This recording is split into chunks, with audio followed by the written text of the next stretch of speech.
Salut, c'est Étienne Tremblay de la machine à mixer. On parle encore cette semaine de Spotify et de la musique générée par intelligence artificielle. Et c'est jamais pour les bonnes raisons qu'on en parle. Vous avez peut-être vu ça sur les interwebs parce que tout le monde en parle. C'est le groupe de Velvet Sundown qui a sorti un album récemment. Puis pourquoi on en parle? C'est parce que c'est un groupe fictif. Tout le visuel, la grosse face des musiciens, la musique, la bio, tout ça a été généré par l'intelligence artificielle. Puis on en parle autant parce qu'ils sont rendus là, à plus là, de 550 000 auditeurs mensuels sur Spotify. Fait qu'évidemment, beaucoup de gens pensent que l'algorithme de Spotify les pousse, les encourage. Ils se retrouvent aussi sur des playlists officielles de Spotify. En tout cas, c'est ce que moi j'ai lu sur Reddit. Fait qu'on va écouter un extrait d'une de leurs chansons, la chanson qui a justement le plus de streams sur Spotify. Puis on va en parler de ce problème-là. Puis je vais aussi vous parler de pourquoi maintenant, plus que jamais, vous devriez mettre un terme à votre abonnement de Spotify. Puis avant de commencer, il y a deux choses qui ne sont pas générées par l'intelligence artificielle. Et ce sont mes deux formations gratuites, EQ101 puis Comp101, sur mon site web, formation sur l'égalisation, sur la compression, deux outils vraiment essentiels, des formations de plus de 3 heures, qui sont disponibles gratuitement jusqu'au 12 juillet inclusivement. Puis j'offre évidemment 75% de réduction sur toutes les formations. C'est comme la grosse promo de l'été. Manquez pas ça, les amis. Fait que la chanson Dust on the Wind, on va pas l'écouter sur Spotify, on va l'écouter sur Tidal. Tidal, là, moi évidemment, je suis pas du tout sponsorisé par Tidal. Ça coûte moins cher que Spotify, ça sonne mieux. Les redevances pour les artistes, le système est mieux fait et plus respectueux de ce que vous écoutez, plus respectueux aussi des artistes. Puis sinon, il y a plein d'autres services de streaming vraiment mieux que Spotify. Fait que donc, Dust on the Wind du groupe fictif de Velvet Sundown.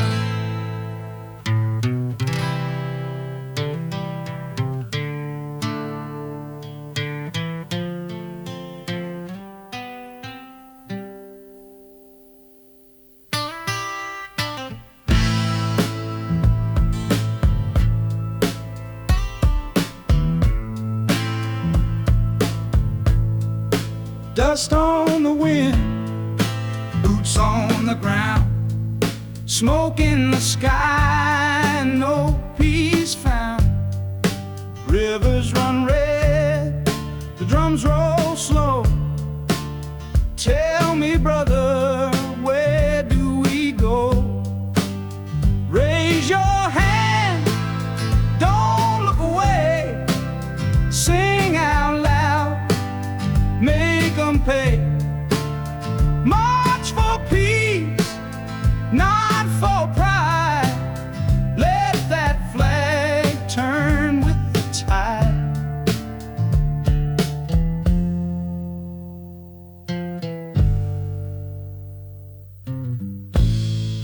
La grande ironie là-dedans, c'est que Daniel Ek a investi récemment 600 millions d'euros dans l'intelligence artificielle à des fins militaires. Et ça, c'est une chanson qui parle qui est un peu anti-guerre. Puis, clairement, c'est un groupe qui est poussé par Spotify. Puis ça fait depuis quand même 2016 que Spotify, il y a beaucoup de gens qui les accusent de créer justement des faux artistes, de la fausse musique, pour moins avoir à payer de redevances à des vraies personnes, à des vrais artistes. Cet argent-là qui est détourné va pour de l'intelligence artificielle à des fins militaires. Ça va à l'encontre, à mon avis, de toutes les valeurs de la grande majorité des artistes puis des musiciens. C'est pas indiqué sur Spotify que c'est de la musique générée par de l'intelligence artificielle. Il y a uniquement sur Deezer que c'est indiqué. Moi, je pense que ça devrait toujours être indiqué. Il faudrait pratiquement qu'on légifère, qu'il y ait des lois qui soient passées pour que ça soit systématiquement indiqué quand c'est de la musique générée par de l'intelligence artificielle. Parce qu'il y a une foule de problèmes qui vont en découler avec le temps si ce n'est pas indiqué. Sur TikTok, en passant, si vous avez des vidéos générées par l'intelligence artificielle, la plateforme l'indique tout le temps. Puis la plateforme n'a pas le choix parce que des fois, il y a des vidéos où il va se dire des énormités. Puis, bien évidemment, faut le dire que c'est de l'intelligence artificielle, que c'est pas des vrais êtres humains qui disent ces grossièretés-là. Fait que là, c'est la plateforme, évidemment, qui se protège, le TikTok, puis les créateurs n'ont pas le choix de l'indiquer pour justement pas être flagués puis pas que le compte soit fermé. Puis je pense que ça devrait être la même chose sur les plateformes de streaming. Il devrait avoir une option que lorsqu'on upload la musique, si c'est généré par l'intelligence artificielle, il faudrait cocher une petite coche. Puis si on le fait pas, puis que l'algorithme reconnaît que c'est de l'intelligence artificielle, il faudrait que les comptes soient bloqués, délités. Le commun des mortels, avec le temps, va penser que ça, c'est de la musique faite par des êtres humains.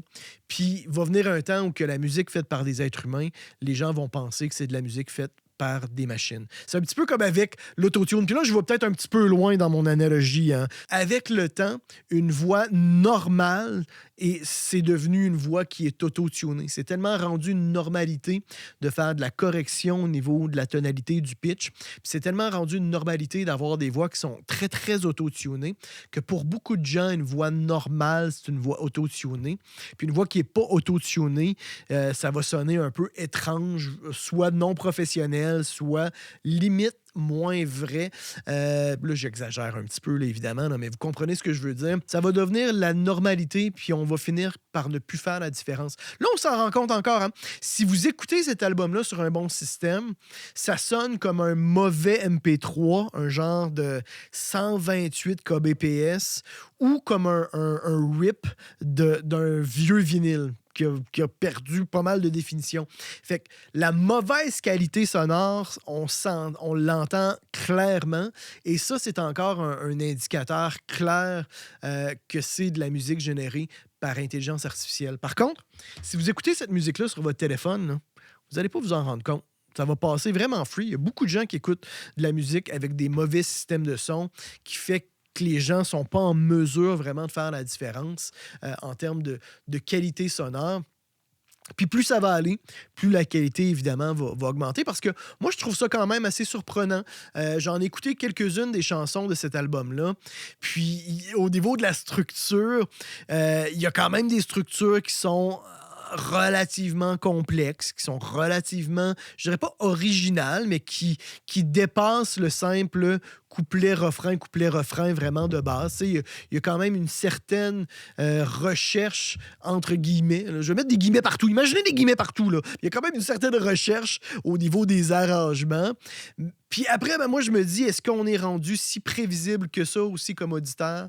Est-ce que la surprise puis l'originalité nous intéresse moins, puis des trucs convenus nous intéressent plus, puis c'est pour ça que ça passe bien? Tu sais, vous savez, hein, les enfants en très, très bas âge, ils aiment ça réécouter tout le temps la même chose parce que ça leur permet d'anticiper les moments clés. Puis c'est ça qu'ils aiment. Puis là, je parle des enfants de 1 an, 2 ans. Est-ce qu'on est rendu comme ça? Est-ce qu'on est en train de régresser comme être humain ou justement on apprécie lorsque c'est très prévisible?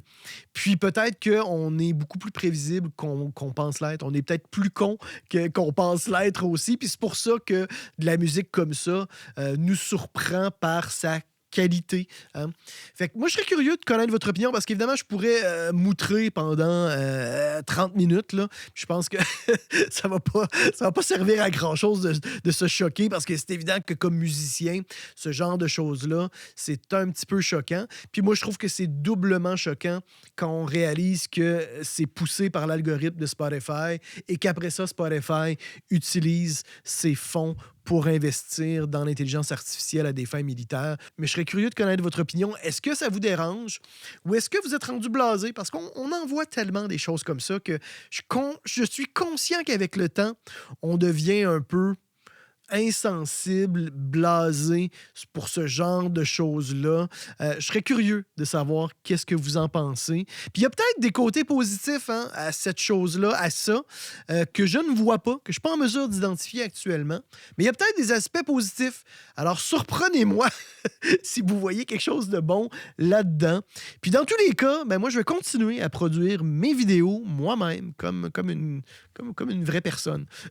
Puis on se retrouve la semaine prochaine. C'est Étienne Tremblay pour La Machine à mixer.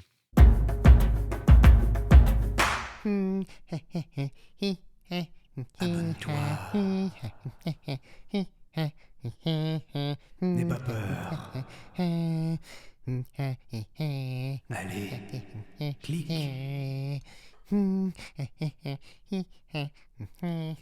Abonne-toi.